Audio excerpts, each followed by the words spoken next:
बहनों और भाइयों, आप सबका मैं इस प्रोग्राम में स्वागत करता हूं। खुदा का शुक्र है कि आज फिर खुदा ने ये मौका दिया कि मैं आपके सामने खुदा के वचन में से कुछ रखूं जो खुदा ने मुझे दिया है, ताकि हम सब मिलके खुदा की वचन में बढ़ें, उसकी नज़दीकी में हम लोग बढ़ते चले जाएं। और यही इस प्रोग्राम का मतलब है कि हम सब इकट्ठे होकर मिलके खुदा के वचन को सीखें और सिखाएं। तो जैसे कि आप जानते हैं कि मैं मॉरिस सैमुअल मिनिस्ट्री की तरफ से मैं हर बुधवार को और शनिवार को मैं अमेरिकन सेंट्रल टाइम के मुताबिक सुबह 9 बजे और इंडियन स्टैंडर्ड टाइम के मुताबिक शाम को तकरीबन 7:30 बजे मैं इस मंच पे मौजूद होता हूँ, जिसका नाम है वचन वाचा विश्वास। और मुझे पूरा विश्वास है कि खुदा आप सबको अच्छी तरह से टेक केयर कर रहा है आपकी, और आप खुदा के वचन में बढ़ रहे हैं। और यही एक मकसद होना चाहिए हम सबका कि हम किस तरह से खुदा के वचन में बढ़ें और तरक्की करें, और जो पीछे रह गए हैं या जिन्हें ज़रूरत है कि हम उनको भी अपने साथ लेके चले खुदा के वचन को सुनने के लिए, सुनाने के लिए, उसमें बढ़ने के लिए। हम सबको का यही एक मेन मकसद होना चाहिए। बाकी यह है कि खाना पीना, उठना बैठना, घर की ज़रूरतें, बच्चों की टेक केयर, ये सब खुदा काम चलाता है और हमें हिम्मत देता है, हमें किसी परेशानी में नहीं डालता। और इसी की वजह से आज हम लोग खुदा में कायम है, टिके हुए हैं, क्योंकि हमारा विश्वास है कि खुदा हम सब की देख रेख करता है, हमें संभालता है, हमें बचा के रखता है। तो आइए देरी ना करते हुए जो आज का वचन है उसमें हम चलते हैं। और उससे पहले तो खुदा से हम दुआ मांगेंगे कि खुदा मुझे बोलने की तौफीक दे, और जितने भी बहन भाई, बच्चे, जवान, बूढ़े इस प्रोग्राम को सुने वो 100 गुना फल लाने वाले हो, और इस चीज़ को वो समझने लायक हो कि खुदा का वचन हमसे क्या कहता है। तो आइए हम दुआ करें। हमारे मेहरबान और सच्चे खुदा बाप, तेरा शुक्र है कि तूने आज हम सबको ये मौका दिया कि तेरे वचन में से हम कुछ सीख सकें और अपने जीवनों में उसको लागू करें। मेरी दुआ है प्रभु, जितने भी बहन भाई, बच्चे, जवान, बूढ़े इस प्रोग्राम को देखें या बाद में देखें या देख रहे हैं, खुदावंद तू सबको अच्छी सेहत देना, तंदुरुस्ती देना, तेरे वचन को समझने की उन्हें ये आशीष देना, ताकि तेरे वचन को समझें। मैं जबकि तेरे कलाम को सुनाने जा रहा हूँ, खुदावंद मेरी दुआ है प्रभु, बोलने वाला मैं नहीं बल्कि तेरा आत्मा मुझ में होके बातचीत करे।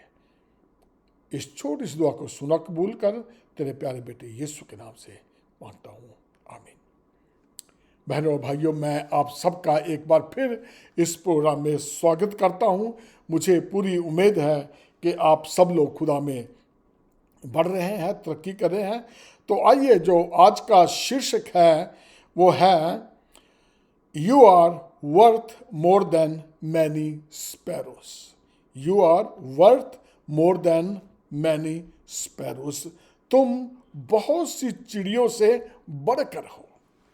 अब खुदा ने सब जानवर, परिंदे, पक्षी, सब कुछ खुदा ने बनाया है। और जब खुदा ने जहान की सृष्टि की, सब कुछ बनाने के बाद उसने कहा कि आओ अब हम इंसान को बनाए। और हमको खुदा ने अपनी अकल पे, अपनी शक्ल पे बनाया।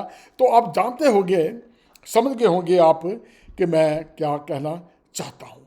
क्योंकि खुदा ने इंसान की ज़रूरतों से पहले, उसे पता था कि मैंने इंसान को बनाना है, खुदा ने अपना प्लान बनाया हुआ था।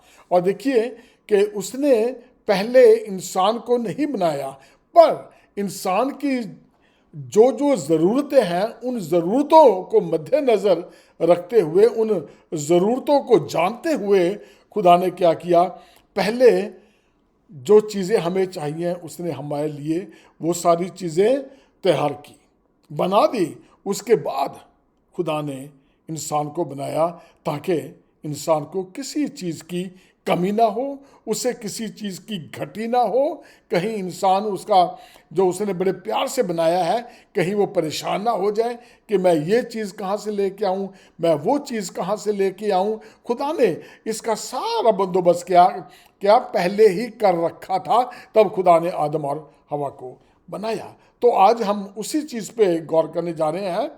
तो मत्ती चैप्टर 10 उसकी 29 से 31 आयत में को आज इसका जो विषय है यही है कि तुम लोग बहुत सी चिड़ियों से बढ़कर हो। बीच में मैं भी शामिल हूँ। तो आइए उसकी पहली आयत को पढ़ते हैं। मत्ती चैप्टर 10 उसकी 29 आयत में यूँ लिखा है, क्या एक पैसे में 2 गौरैया यानी कि चिड़ियाँ नहीं मिलती, तो भी तुम्हारे पिता परमेश्वर की इच्छा के बिना उनमें से एक भी भूमि पर नहीं गिर सकती। तो बहनों और भाइयों, यहाँ पे जिक्र आता है कि एक पैसे में 2 चिड़ियाँ गौरैया मिलती हैं, तो भी तुम्हारे पिता परमेश्वर की इच्छा के बिना उनमें से एक भी भूमि पर नहीं गिरती। चिड़िया जबकि बहुत छोटी सी एक एक पक्षी है एक, तो अब देखें खुदा ने उसको बनाया है, उसके छोटे छोटे पंजे हैं, छोटा सा दिल है, छोटी सी चोंच है, कितना छोटा सा पक्षी है। तो आप देख लीजिए कि खुदा उस पक्षी को भी कोई ऐसे नहीं कि उसे खुदा ऐसे ही छोड़ देता है, खुदा उसकी भी टेक केयर करता है। और लूका 12:6 में लिखा है, 2 पैसे में 5 गौरैया नहीं मिलती, तो भी परमेश्वर उनमें से एक को भी नहीं भूलता। यानी कि देखिए यहाँ पे है, पहले मैंने पढ़ा था 1 पैसे में 2 चिड़ियाँ और 2 पैसों में 5, मतलब है 4 गौरैया खरीदने पर 1 चिड़िया 1 गौरैया फ्री में।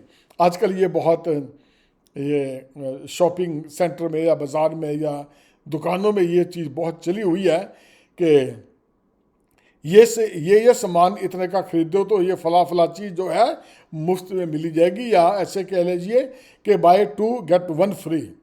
तो फ्री वाला जो सिस्टम है वो ये है कि वो हमें बिना खर्चे हुए मिल जाती है, बिना खर्चे के वो मिल जाती है। तो उस मुफ्त में मिलने वाली गौरैया का भी ध्यान परमेश्वर रखता है। हमें उस चिड़िया के ऊपर कोई ज़्यादा खर्चा नहीं किया, क्योंकि अगर हम 1 गौरैया की 2 लेते, 1 रुपये की 2 चिड़िया लेते 2 पैसों की, और 4 पैसों में क्या है 2 पैसे में 4 होनी चाहिए थी, लेकिन जब कोई चीज़ फ्री में मिलती है हमें, खुदा उसकी भी टेक केयर करता है। ये नहीं है कि मुफ्त में मिली है तो क्या हम उसको ऐसे छोड़ देंगे या उसको ऐसे वेस्ट कर देंगे, कभी नहीं। तो ये चीज़ कभी ना सोचें कि हमें ये आशीष मिली है। खुदा उस आशीष के साथ जो आपने कमाया भी नहीं है, जो आपने उसके लिए खर्चा भी नहीं है, खुदा उसको भी आपके लिए मुहैया कर देता है। ये फ्री वाली गिफ्ट है। अब देखें, अब हम काम कर रहे हैं, कई दफ़ा काम करते हैं, इंसान ऐसी दुविधा में आ जाता है कि इंसान की तबीयत ठीक नहीं होती है या घर जाने को दिल करता है, तो क्या है, खुदा चाहता है कि मेरा बच्चा तंदुरुस्त रहे। कहीं ना कहीं आप ये सोचते हैं कि ये यहाँ पे मैं फंस गया हूँ, या मेरे से ये सवाल नहीं हो रहा, या मैं कर नहीं पा रहा हूँ, तो खुदा आपको उस चीज़ को हल करने क्या है, हल करने के लिए आपकी सोच में कोई ऐसी चीज़ डाल देता है कि आप उस क्वेश्चन को या उस काम को हल करने में कामयाब हो जाते हैं। अब इस चीज़ की तो हमने माननी नहीं है। हम काम करते हैं तो हमें 8 घंटे की या 12 घंटे की या 10 घंटे की जो भी ठहराया गया है हमारे लिए काम करने की, हम लोग वो करते हैं, लेकिन उससे एक्स्ट्रा उससे एक्स्ट्रा कई दफ़ा क्या है, ओवर टाइम मिल जाता है, या कई चीज़ अपने आप को अच्छा साबित करने के लिए कई ऐसी एग्ज़ाम्स आ जाते हैं, या यूँ कह लीजिए कुछ ऐसी रुकावटें आ जाती हैं, या ताकि जो चीज़ सिद्ध हो जाती है आपको कि हाँ भी ये इंसान अच्छा है, जो आपके मैनेजर हैं, सुपरवाइज़र हैं, कई चीज़ों के ऊपर ध्यान रखते हैं कि देखिए ये कितना होशियार है, क्या ये कर सकता है कि नहीं कर सकता है। तो आपका जो एग्रीमेंट है वो सिर्फ काम करने का है, लेकिन एक्स्ट्रा करने का नहीं है।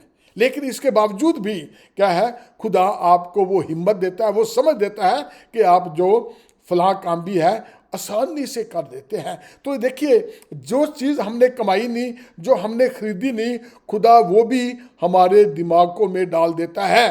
तो क्या हुआ, अब खुदा को क्या इज्जत और जलाल और महिमा हमें देना चाहिए, क्योंकि खुदा हमारी टेक केयर कर रहा है, हमें सिखा रहा है, हमें बता रहा है, हमारी हर तरह से हमें अच्छी सेहत दे रहा है। हम दुआ मांगते हैं कि खुदा बाप हमारे साथ हो, और क्या है, वो हमें काम करने की ताकत बख्शता है, ठीक है, और हमें क्या दिमाग देता है, हमारे हर कामों को वो सॉल्व करता है। खुदा का शुक्र है। आज हम उन्हीं इस चिड़ियों के एग्जाम्पल में से कुछ ना कुछ बातें सीखेंगे कि अगर खुदा इनकी खबर सुध ही लेता है, तो क्या है, हम उनसे बेहतर नहीं है। खुदा ने हमें अपनी शक्ल पे बनाया है, अपनी अक्ल पे बनाया है, हम उनसे बहुत ज़्यादा हमारा क्या खुदा हमारी टेक केयर करने वाला है। जो छोटी छोटी चीज़ों की टेक केयर करता है, तो जिसने हमें खुद बनाया है, तो क्या वो हमारी टेक केयर नहीं करेगा, वो हमारा ध्यान नहीं रखेगा? बिल्कुल रखेगा, और आज तक वो रखता आया है। आप देख लें कि कितनी भी परेशानी आपके जीवन में आई होंगी, कितने दुख आए होंगे, लेकिन खुदा ने क्या आपको छोड़ दिया? नहीं छोड़ा। खुदा हमारे साथ हमेशा रहता है। तो आज देखते हैं कि जब हम खुदा के साथ साथ चलते हैं, तो कहीं जब हमें ज़रूरत पड़ती है, तो हम किस तरह से खुदा में बने रहना चाहते हैं। अब देख लीजिए, तो नंबर पहला है, परमेश्वर उपाय करने वाला है। खुदा जो है हमारा उपाय करने वाला है। मत्ती 10:29 में अभी आपने पढ़ा कि क्या है, 1 पैसे में 2 चिड़ियाँ, ठीक है। अब चिड़ियाँ जो हैं, अब यहाँ पे ज़रूरत है ये चीज़ समझने की कि एक है, अगर आप एक चिड़िया लेके आ जाते हैं, तो क्या है, वो बोरियत महसूस करेगी। एक चिड़िया कहेगी, मैं कहाँ यहाँ जाल में आके फंस गई हूँ, मुझे इन्होंने पिंजरे में बंद कर दिया, मेरा कोई साथी नहीं है, मेरा ये नहीं है, मेरा वो नहीं है। खुदा जो है इस चीज़ का भी उपाय करता है कि आप अकेले ना रहें। खुदा ने इस चीज़ का भी उपाय कर दिया है हमारे लिए। जब हम बच्चे ही थे, तो क्या है, स्कूल में हमारे दोस्त बन जाते हैं, मित्र प्यारे बन जाते हैं, फैमिली होती है, फैमिली में अच्छे रिश्तेदार होते हैं, तो क्या है, हम बढ़ते जाते हैं। तो क्या है, खुदा क्या है, हमारा उपाय करने वाला है, या उपाय प्रदान करता है, मौके खुदा देता है। कोई जिस चीज़ की ज़रूरत पड़ती है, खुदा हर एक चीज़ मुहैया करता है। इसका जो सही लफ्ज़ यह है, उपाय करना, मुहैया करना। तो आपने अब्राहम की कहानी सुनी होगी कि मैंने आपको बहुत बार बताई, आप जानते भी हैं, मैं ज़्यादा एक्सप्लेन नहीं करूँगा।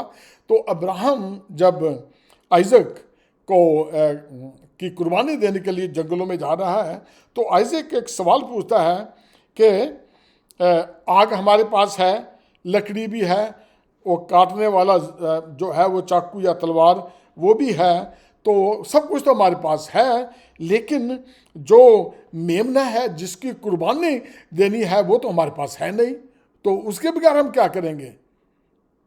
तो क्या है, अब्राहम ने उससे क्या कहा था, कि क्या जवाब दिया? उपाय यहोवा परमेश्वर ही करेगा। और उसकी कोई उम्मीद नहीं थी, उसने बिल्कुल नहीं बताया कि देखेंगे क्या होगा, ढूंढ लेंगे वहाँ से या क्या करेंगे। उसने वेरी सिंपल एक ही लफ्ज़ बताया कि उपाय यहोवा परमेश्वर ही करेगा। तो बहनों और भाइयों, कभी ये ना सोचना कि आप अकेले हैं। कहा या हमें किसी चीज़ की ज़रूरत है, हमारा उपाय करने वाला, हमें उपाय प्रदान करने वाला, हमें हर ज़रूरत में हमारी रक्षा करने वाला, मुहैया करने वाला हमारा खुदा परमेश्वर हर वक्त हमारे साथ रहता है। कभी भी अकेलापन महसूस ना करें, हमेशा उसके साथ बंधे रहें, उसके साथ चलते रहें। तो क्या है, जैसे खुदा ने अब्राहम को कहा था कि मेरे साथ चलता रहे और सिद्ध होता जा, अक्लमंद होता जाए। जब हम खुदा के साथ साथ चलते हैं तो क्या है, खुदा हर एक चीज़ का उपाय करता है, खुदा हर एक चीज़ हमारे लिए मुहैया करता है। तो दूसरा है, परमेश्वर आपको भली भांति जानता है। खुदा हमें जानता है। मैथ्यू, अभी जो मैंने बताया था शुरू में, मत्ती 10:29 से 31 तक, तो 30वीं आयत में यूं लिखा है, वचन में यूं लिखा है, तुम्हारे सिर के बाल सब गिने हुए हैं, अपने एक एक सिर के बाल कोई नहीं गिन सकता। लेकिन बाइबल हमें बताती है कि हमारा प्रभु हमें इतनी बारीकी से जानता है। तो कभी आपने सोचा भी नहीं होगा, कभी सोचा कि आइडिया लगाएं भाई हमारे सिर पे बाल कितने हैं, देखिए क्या है वो है, लेकिन कोई इस चीज़ को गिनता भी नहीं है, गिन भी नहीं सकता, सोच भी नहीं सकता। तो प्रभु हमारा हमें कितनी बारीकी से जानता है। अब देखिए, अब जैसे जंगल में जो पेड़, गवर्नमेंट के पेड़ होते हैं, उन पे क्या करते हैं कि एक हल्का सा टक लगा के उसके ऊपर, हर एक पेड़ के ऊपर नंबर लिखा जाता है, ताकि कोई चोर चुरा ना ले या कोई काट के ले ना जाए। ये सिर्फ इसलिए होता है ये कि कोई चोरी करने वाला, कि इससे हमें पता उस चल जाता है पेड़ों को कि भी कोई ना कोई इसको निकाल के या चोरी करके ले गया है। लेकिन बहनों और भाइयों, जो सिर के बाल हैं वो इतने ज़्यादा हैं कि इन पे कोई निशान लगाना भी बहुत मुश्किल है। ये सिर्फ खुदा ही जानता है। इतनी बारीकी से हम अपने आप को नहीं जानते जितनी बारीकी से खुदा हमें जानता है। हमारे मांगने से पहले ही खुदा हमें हर एक चीज़ क्या है वो मुहैया कर देता है, उपाय ढूंढता है। खुदा अपने आप हमारे ज़रूरतों का वो ख्याल रखता है और हमें इतनी नज़दीकी से जानता है जितनी नज़दीकी से हम अपने आप को नहीं जानते। किस वक्त किस चीज़ की ज़रूरत होनी है, हमने कहाँ जाना है, उसे पता है कि इसने वहाँ जाना है, इसके इतने पैसों की ज़रूरत पड़ेगी, बच्चों ने होना है, उनके लिए स्कूल जाना है, बच्चों ने कॉलेज के लिए फ़ीस। खुदा इन सब का हमारे लिए उपाय करता है। वो हमें इतनी गहराई से, इतनी नज़दीकी से जानता है। जो उस पर भरोसा रखते हैं वो फिक्र करते ही नहीं हैं कि हम कहाँ क्या करेंगे।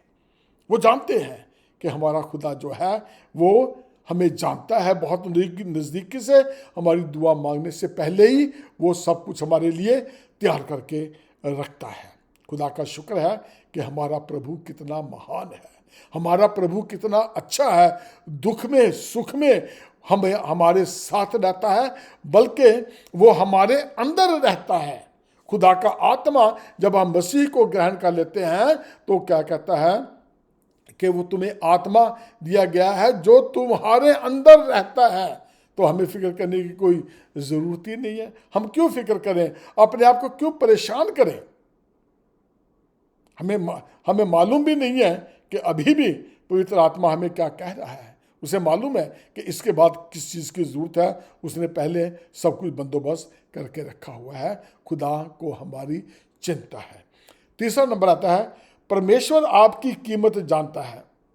मैथ्यू चैप्टर 10 उसकी 31 आयत में, इस दुनिया में इंसान ऐसा है कि उसे इंसानों की कीमत भी नजर नहीं आती। सिर्फ यह है कि उन्हें अगर कुछ याद है या वो इंसान की जो कीमत है बहुत ही इंसानों की नज़र में इंसानों की कीमत, मैं इंसानों की नज़र में इंसानों की कीमत क्या है, मैं उसका जिक्र कर रहा हूं कि 2 कौड़ी की नहीं है, किसी बहन की, किसी भाई की, किसी बेटी की, किसी बच्ची की का कोई वैल्यू नहीं है इस दुनिया में। जब दहशत गर्दी होती है तो लोग ये भूल जाते हैं कि ये भी किसी का बच्चा है या किसी की बच्ची है। जितना भी अंधेर गर्दी करते हैं लोग उनके ऊपर करते हैं, क्योंकि इंसानियत जो है खत्म हो चुकी है। बड़ा अजीब है, यानी कि इंसानियत मर चुकी है। इंसान जानवर जैसा बन गया है। जैसे कोई इंसान अगर जंगल में चला जाए, उसे शेर मिल जाए, तो आपको पता है कि शेर क्या करेगा। उसने देखना नहीं है कि इसके छोटे छोटे बच्चे हैं, उसने ये नहीं देखना है कि इसकी मजबूरी है, उसने ये नहीं देखना है कि ये बीमार है। वो पकड़ेगा और उसे ख़त्म कर देगा। ठीक उसी तरह से शैतान जो है हमारे ऊपर हावी हुआ रहता है। वो जो लोग खुदा से डरने वाले हैं, जो लोग खुदा से प्यार करते हैं, शैतान उनके ऊपर इसी तरह से हर वक्त हावी रहता है। तो बहनों और भाइयों, खुदा हमारी कीमत जानता है कि हम कौन हैं। वो हमें वैसे दुख में, तकलीफ में, मुसीबत में, बीमारी में पड़ने नहीं देगा, क्योंकि उसने हमें अपने खून से खरीदा हुआ है।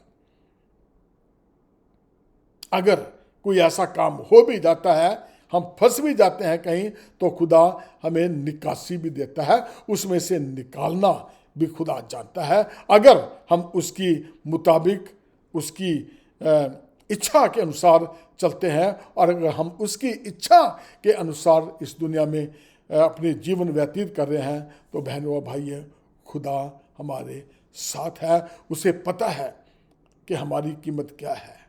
खुदा जानता है कि यीशु मसीह ने अपने खून से हमें खरीदा हुआ है। जब हम ये चीज़ जान जाएंगे तो क्या है, हम खुदा में अपने आप बढ़ते चले जाएंगे। जो आजकल का इंसान है, मैं इसी पर थोड़ा और गौर करना चाहूँगा। इंसान को दूसरों की बहू बेटियाँ या हर दूसरा इंसान, उन्हें नजर नहीं आता कि ये भी कोई है। इंसानों को सिर्फ अपनी कुर्सी, अपनी इज्जत, शोहरत, इन सब का नाजायज फायदा उठाना आता है, और वो ही जानते हैं। अपनी पदवी का नाजायज फायदा उठाते हैं, सब अपने लिए जमा करते हैं, दूसरों का कोई ध्यान नहीं रखता।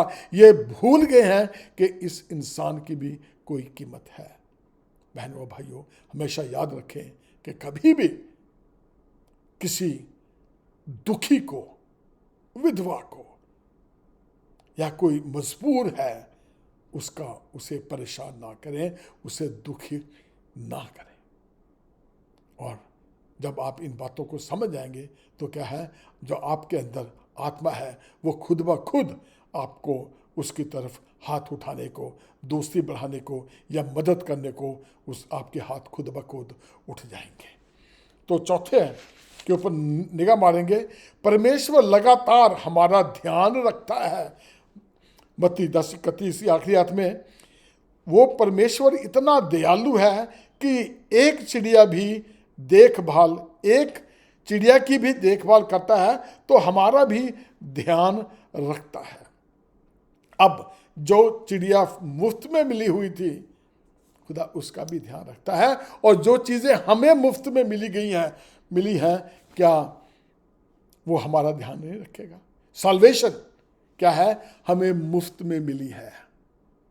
तो खुदा क्या है, पवित्र आत्मा हमारा ध्यान रखता है, कहीं उस साल्वेशन, उस उधार को जो खुदा ने हमें दिया है, हमने इसके ऊपर कोई पैसा नहीं खर्चा है, ये हमें मुफ्त में मिली है। ये salvation is only free by the grace of God. तो हमें मुफ्त में मिली हुई है, तो खुदा को इसका भी ध्यान है कि कहीं मेरा बेटा, मेरी बेटी, मेरा बच्चा, मेरी बच्ची कहीं इससे महरूम ना हो जाए, कहीं इनके हाथ से ये चीज़ निकल ना जाए। खुदा हमें भी संभालता है और जो चीज़ उसने हमें दी है खुदा उसका भी ध्यान रखता है। भजन संहिता 121 चैप्टर 121 उसकी 8वीं आयत में भजनकार लिखता है, परमेश्वर की स्तुति करते हुए वो कहता है, वो परमेश्वर तेरे आने और तेरे जाने में तेरी रक्षा अब से लेकर हमेशा तक करता रहेगा। खुदा हमारे साथ है हर वक्त, क्योंकि वो हमारी चिंता करता है, वो हमारी चिंता करता है, उसे हमारा ध्यान है। जो चीज़ें हमें फ्री में मिली हैं, खुदा उनको भी हमें रखने के लिए हमें अक्ल देता है, समझ देता है, बुद्धि देता है, अच्छी सेहत देता है, ताकि हम वो जो गिफ्ट हमें दी है हम उसको संभाल के रखें। हमारा खुदा इतना महान है, इतना अच्छा है। खुदा की तारीफ किया करो, जब भी सुबह उठो उसकी तारीफ करो, खुदा का शुक्र करो कि खुदा तेरा शुक्र है कि तूने हमें बचा लिया। हम उन चिड़ियों से कितने अच्छे हैं। अब आप समझ के होंगे कि खुदा बाप हमसे कितनी मोहब्बत करता है। हर छोटी से छोटी चीज को भी कोई वैसे ही गिरा नहीं सकता जब तक खुदा की मर्जी ना हो। और हम तो बहुत उसके हाथ की बनाई हुई एक छोटी सी कला है, तो खुदा हमें क्या भूल जाएगा? खुदा क्या हमें ठुकरा देगा? कभी नहीं। खुदा हमसे प्रेम रखता है क्योंकि उसने हमें अपनी शक्ल पे, अपनी अक्ल पे बनाया है। ये उसका प्रॉमिस है, उसका वायदा है, ना मैं तुम्हें कभी छोड़ूंगा, ना मैं तुम्हें कभी त्यागूंगा। तो फिर डर किस बात का है? तो फिर तो यही बनता है ना कि हम उसकी स्तुति हर वक्त करते रहें। नीति वचन चैप्टर 15 उसकी 3री आयत में यूं लिखा है, यहोवा की आंखें सब स्थानों में लगी रहती हैं, वह बुरे भले दोनों को देखती रहती हैं। अब उसकी आंखें दोनों को, चाहे कोई बुरा काम कर रहा है चाहे कोई अच्छा काम कर रहा है, उनके ऊपर उसकी आंखें लगी रहती हैं। तो आप क्या सोचते हैं कि कमरे में बंद होके जैसे मर्जी बुरे काम कर लो तो खुदा हमें देख नहीं रहा? ये आप अपने दिमाग में से निकाल दें। खुदा जहां भी, दाऊद क्या कहता है, जे मैं समान ते चढ़ जा तो ओथे भी तू है, हेठा चला जा पताल च ओथे भी तू है, जे पानी च वड़ जा ओथे भी तू है, हरेक थां ते तू है, मैं भज के जावां किथे? हम कहीं भाग नहीं सकते। खुदा की निगाहें हर वक्त उसके बंदों पे लगी रहती है, चाहे कोई बुरा काम कर रहा है चाहे कोई अच्छा काम कर रहा है। अगर खुदा हमें हर वक्त देखता है तो हम बुरे काम करें ही क्यों, फंसे ही क्यों? बुरे काम का नतीजा आपको पता है। हम बुरे काम करके खुदा के गोद में दाखिल नहीं हो सकते। हम बुरे काम करके स्वर्ग का दाखिल नहीं हो सकते। बहनों और भाइयों, अगर आप चाहते हैं कि हम वहां जाएं जहां खुद जगह जो खुदा ने हमारे लिए तैयार की हुई है, तो क्या है, आप और मैं, हमें ये सोचना चाहिए कि खुदा हमसे क्या चाहता है। हम उन गोरैयों से बहुत बढ़ के हैं। खुदा उन्हें नहीं त्यागता तो खुदा हमें क्यों छोड़ेगा? बहुत इंसान तंग आके ये कहते हैं, रब ने सानू छड़ता जी, बस हों तो रब साड़ी सुनते ही नहीं। हमारे काम ऐसे हैं, हमारी सोच गंदी हो गई है, तो फिर खुदा हमें याद क्यों रखेगा? हमें क्यों परेशान करेगा? जब तक आप अपने गुनाहों की माफ़ी नहीं मांगते, जब आप रिपेंट नहीं करते, जब तक ये चीज़ें बनी रहती हैं। जब आप रिपेंट करेंगे, मान लाएंगे, अंगीकार करेंगे, खुदा मैंने गलती की है, मैं अब आ गया हूँ, फिर खुदा आपको फिर गले लगाएगा और आपको ना छोड़ेगा ना तजेगा। आप हमेशा खुदा के साथ रहेंगे। खुदा आपको बड़ी आशीष दे। आइए हम दुआ करें। हमारे मेहरबान और सच्चे खुदा बाप, तेरा शुक्र है कि तूने आज फिर हमें यह मौका दिया कि हम तेरे वचन में से सीख सकें कि तुझे हमारी चिंता है। तूने हमें कभी भी छोड़ा नहीं है, ना त्यागा है। खुदा बाप, अगर कोई इस वक्त ऐसा इंसान है जो कमजोर हो गया है, जो डर रहा है, जो गलती करके भी पछता रहा है, या उसे मौका नहीं मिला, खुदा तो उन सबको मौका दे ताकि वो जान जाए कि तू माफ करने वाला खुदा है। वो गुनाहों की माफी मांगे और वो तेरे पास आ जाए, क्योंकि तेरा वचन बताता है कि तूने हमें साल्वेशन फ्री में दी है। वो फ्री की गिफ्ट हमसे कोई छीन नहीं सकता। खुदा बाप, सबको बचा के संभाल के रखना। कोई दुआ मांग रहा है, तेरे पास तो आना चाहता खुदा, तू सबकी दुआओं को सुन लेना प्रभु। सब पे तेरा रहम बना रहे खुदा बाप। तेरा शुक्र खुदा। छोटी सी दुआ को सुनो, कबूल कर। तेरे प्यारे बेटे यीशु के नाम से मांग।